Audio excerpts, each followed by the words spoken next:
So next on my 4K wish list is Bill Pope. Now he already has quite a few movies already on 4K.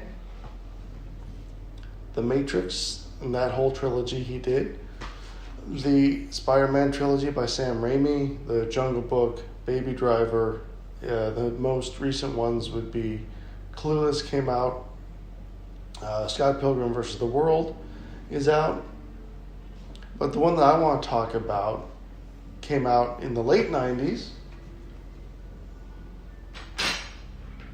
That is Zero Effect. This is also my favorite movie from Jake Kasdan, who did the most recent Jumanji movies, and he's probably best known for Walk Hard, and he did Orange County. And the strange thing is, after this, he went to the big comedy movies like that. This one is a take on film noir movies. It's a very goofy take on it, and it's quite genius, I think. It's a wonderful script. Bill Pullman's great. It might also be Ben Stiller's best performance. He's the straight man in this, but I think he does that very, very well.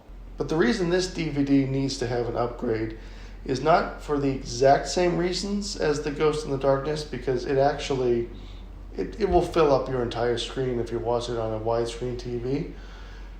But with the regular DVD, of course, you're going to get some really blown out highlights, and it's going to look just a little lower quality. So I think having, again, at least a 4K scan, even put down to 1080p, is going to be very beneficial for it.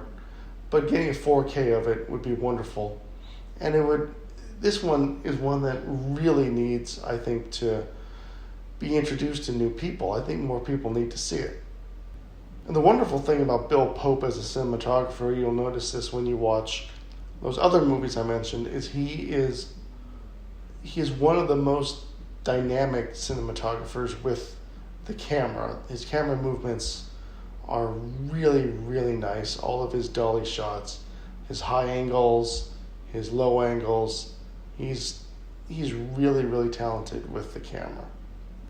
Okay, so since he has so many more films on 4K already, I don't really have any honorable mentions or anything else that could maybe be candidates for 4K or a Blu-ray upgrade.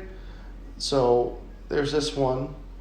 This one I think would be absolutely wonderful because it's got some very good colors in it too. It's again it's film noir, so it's not going to be bright and cheerful, but it's not it's not black and white, and it's not dark and shadowy. Although again 4K can do some wonders for that, because all that really matters, as I've said before, is when you watch a 4K Blu-ray, does it look the way it did when you saw the movie in the theater? And that's because that's what a 4K Blu-ray does, is it gets the cinema experience home. Okay, so I'll be back with more cinematographers, and thank you for watching.